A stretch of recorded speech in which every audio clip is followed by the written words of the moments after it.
Hi hello నమస్తే welcome to Kanishka కబుర్లు. అపూర్వ చింతామణి కథలు. రచయిత శ్రీ సీతం రాజుగారు. ఈరోజు ఎపిసోడ్ 5 వినబోతున్నారు. సుధాకరుని ప్రయాణం. ప్రభాకరుని దుర్మరణ వార్త కుటుంబానికి తెలియడంతో సుధాకరుడు మండిపడ్డాడు. చింతామణి స్వయంగా ప్రభాకరుని తలను నరకడమా? ఎంత విపరీతం! ఎంతటి ఘోరం! ఎవడా ముని? వాడికి తలలు నరికేటంతటి అధికారం ఎవరిచ్చారు? అందరూ ఆ సన్యాసి అడుగులకు మడుగులొత్తుచున్నారు.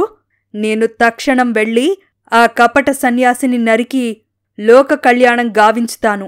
అంతేకాదు, చింతామణిని చెరవిడిపించి తీసుకువస్తాను అని ఆవేశంతో బయల్దేరాడు సుధాకరుడు.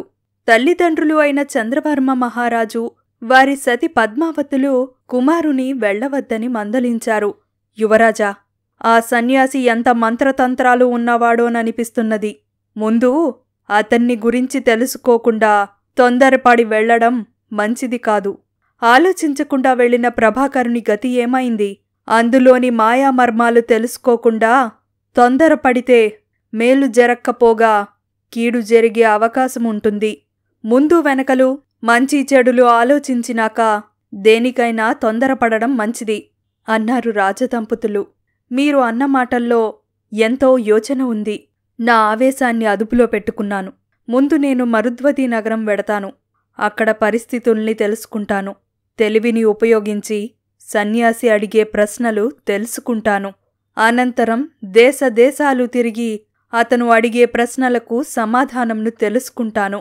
ఆ తర్వాతనే చింతామణి వద్దకు వెడతాను అని చెప్పి తనను ఆశీర్వదించమని తల్లిదండ్రులను కోరాడు సుధాకరుడు. సుధాకరుడు చెప్పింది తల్లిదండ్రులకు నచ్చింది.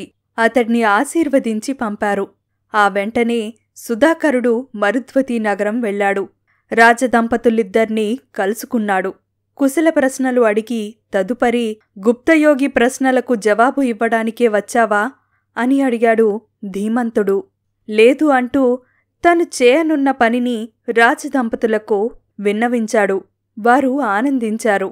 సన్యాసి ప్రశ్నలు తను మరువకుండా అతను చెప్పిన మొదటి రోజునే మొగలిరేకుల మీద వ్రాసి ఉంచుకుంది.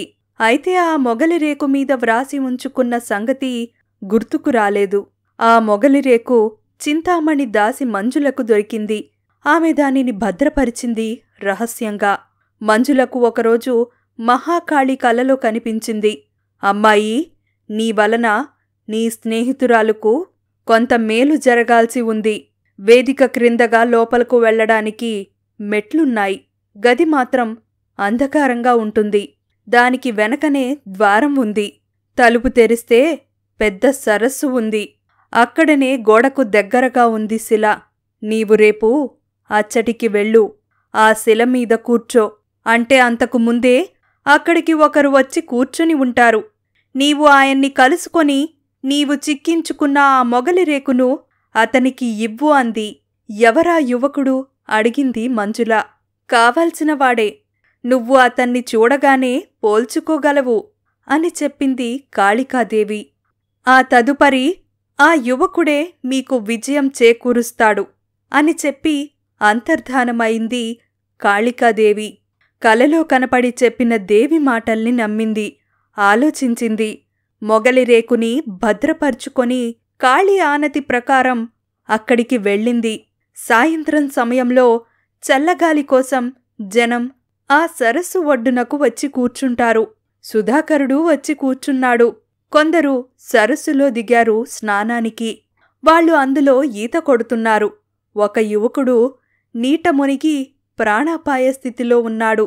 అది చూశాడు సుధాకరుడు. అయ్యో, అతను నీట మునిగి మరణించేటందుకు సిద్ధముగానున్నాడు. ఎవరూ అతన్ని రక్షించరేం అంటూ ముందు వెనుక ఆలోచించకుండా సుధాకరుడు నీటిలో దూకి అతన్ని రక్షించి బయటికి తీసుకొచ్చాడు. అతన్ని ఒక బల్లమీద పడుకోబెట్టాడు. తను దిక్కులు చూస్తున్నాడు. అదే సమయంలో ఎదురుగా ఉన్న ద్వారం తెరవబడింది. చిరునవ్వుతో మంజుల బయటకు వచ్చింది.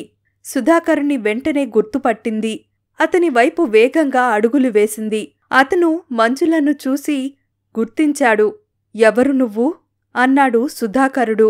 చనువును కల్పించుకుంటూ నీకు సన్నిహితురాలనే. అని అంది. నీకు నువ్వు కోరిన వివరాలు తెలిపేటందుకే వచ్చాను. దిక్కులు చూస్తూ తిరిగి అన్నది మంజుల. ఏ వివరాలు? అడిగాడు సుధాకరుడు. మీరు నన్ను రాకుమారి మందిరంలోనే చూసి ఉంటారు. నా పేరు మంజుల. మీరు వజ్రపురి రాధీశ్వరుల వారి కుమారులు సుధాకరులవారు. ఇంకేదో చెప్పబోగా, గుర్తుకి వచ్చింది. కూర్చొని చెప్పు. నువ్వు చింతామణి ఇష్టసఖివి. ఆమె వద్దనే ఉంటున్నావని విన్నాను అన్నాడు. చింతామణి క్షేమ సమాచారాలు చెప్పింది. తదనంతరం తనకు మహాకాళి కలలో కనబడి చెప్పిన మాటలు చెప్పింది. తన వద్ద భద్రంగా ఉన్న మొగలిరేకును తీసి అతనికిచ్చింది. ఆ మొగలిరేకును చదువుకున్నాడు. మహదానందభరితుడైనాడు. మంజులా, నువ్వు చేసిన ఈ మేలు ఎన్నటికీ మరువలేను.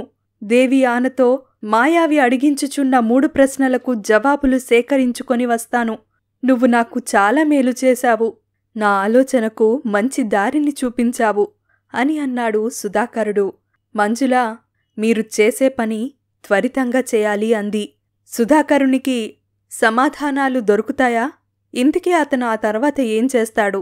ఈ విషయాలని తెలుసుకోవడానికి తప్పకుండా నెక్స్ట్ ఎపిసోడ్ని వినండి. మా స్టోరీస్ని మిస్ అవ్వకుండా వినడానికి తప్పకుండా కనిష్క కబుర్లు ఛానల్ని సబ్స్క్రైబ్ చేసుకోండి.